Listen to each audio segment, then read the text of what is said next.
Hello guys, Earth Realms Readings here.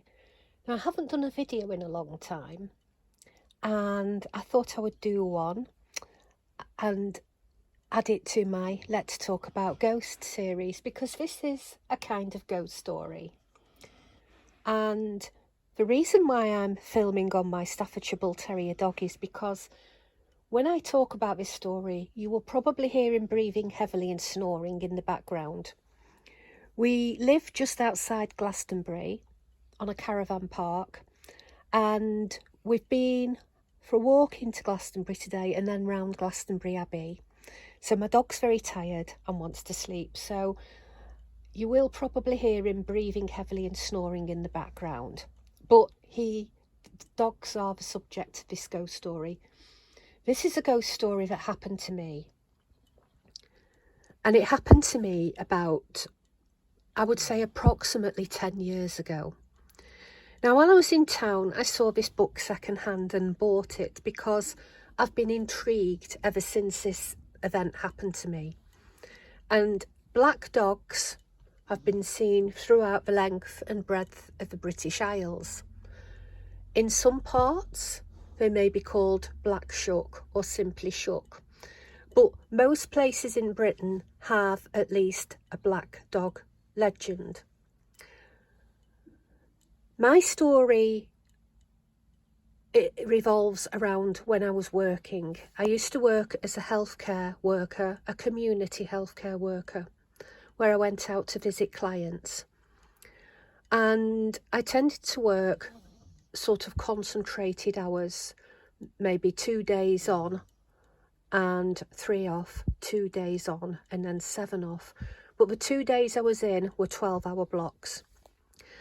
And I'd finished work one night, probably about 9:30 at night, and it was dark. I can't really remember what time of year it was. It wasn't summer, because at the time and where I lived at the time, which was in Cumbria, the days last longer up there, and you're talking about 10:30 at night as it gets dark. So it was dark. I was driving home and I'd seen a client in a little village, and I set off back home, and the drive would take me through a stretch of road that was over moorland and country, remote country, maybe with the odd farmhouse, but very little civilization, nothing. It was just remote country and moorland. And I was driving through this particular part of country on this particular night when the headlights of my car picked out two reflections, which basically were two eyes that were shining back at me. And it was off to the side of the road, like on the grassy verge and hedgerow.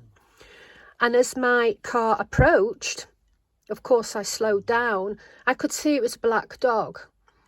Now, my first concern was that I hope this dog doesn't run out into the middle of the road and it gets hit either by me or another oncoming vehicle.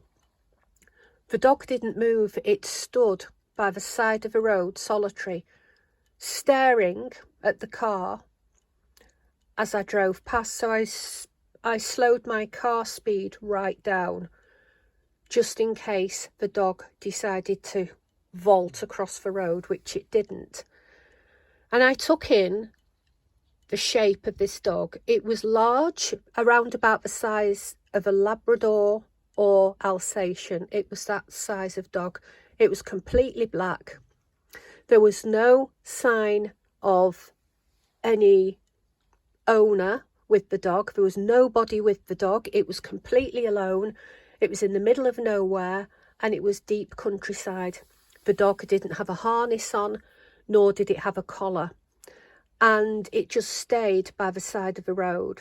And I looked at this dog, but I didn't think about the black dog legend at the time, because my main concern was that the dog might vault out into the middle of the road, and I didn't want to hit it. So I slowed my speed right down to about 5 miles an hour as I drove past this animal, and I kept my eyes on it. The only thing I would say that seemed a little bit odd about the dog was its eyes. Its eyes were like that, really like shiny, like an animal's eyes are in the dark, but they shone like this all the time, even when the headlights were no longer on the dog's eyes. Usually the eyes of animals are reflective like this when light hits them. But even when my headlights had passed the dog and I could still see the dog, its eyes were still shining. And there was no other light. There were no street lights. There was nothing. It was completely remote moorland. And it was this black dog. I did think it was odd, but I didn't feel spooked. And I didn't feel anything weird, except for the fact that its eyes were very reflective, even after, you know, the headlights were no longer focusing on the dog's eyes. I drove on, and about half an hour later I got home, and I never thought anything more about it. Didn't speak to it, didn't speak about it to my husband. I didn't speak about it in general for at least 2 or 3 days. And then I had my days off work, and then I was back doing my block shifts again. And I was speaking to a client. I went to a client.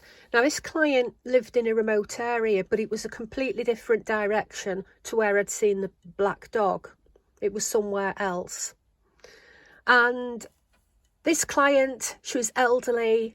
She was proper Cumbrian lady, and knew all about the history of Cumbria and its legends.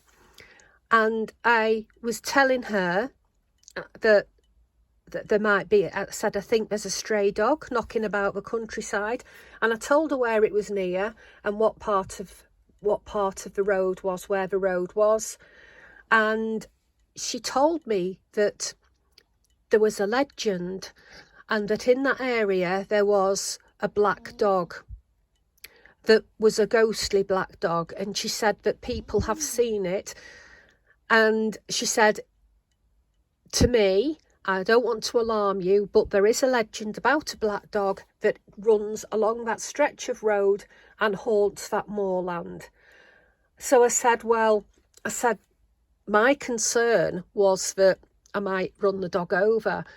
I said it didn't look spooky. I said it didn't look like a ghost. And she said, no, it doesn't. She said people have seen it and reported a stray dog, and it isn't. Now, I'm not saying this is a ghostly black dog that I saw, but it's odd that I saw this dog on the stretch of road where a black dog is supposed to haunt the area, and the moorland, the surrounding moorland it's supposed to haunt. She told me that the black dog haunts that area because it's protecting it. It protects the area, and anybody that passes through the moorland or who is walking along the moorland, it will appear. And she said it's not to frighten them or to scare them away, it's to protect them. So in a way I felt quite honoured, because I thought, well, if I have seen a ghostly black dog, then I feel honoured that it appeared as my car was coming. Maybe it's because I was a woman on my own and it was late at night and I'd finished work. I don't know. But I just thought I would share that story with you, because whether it was a physical dog or a ghostly dog, I don't know, but it looked very real to me. And as I say, the only thing that was unusual about this dog was that its eyes kept shining. Other than that, it looked like a normal dog. And I wasn't scared and I wasn't frightened. And the lady told me that the black dog has often been seen along that stretch of road and moorland where I was driving. So I thought I'd share that with you. And thanks for watching, and blessed be.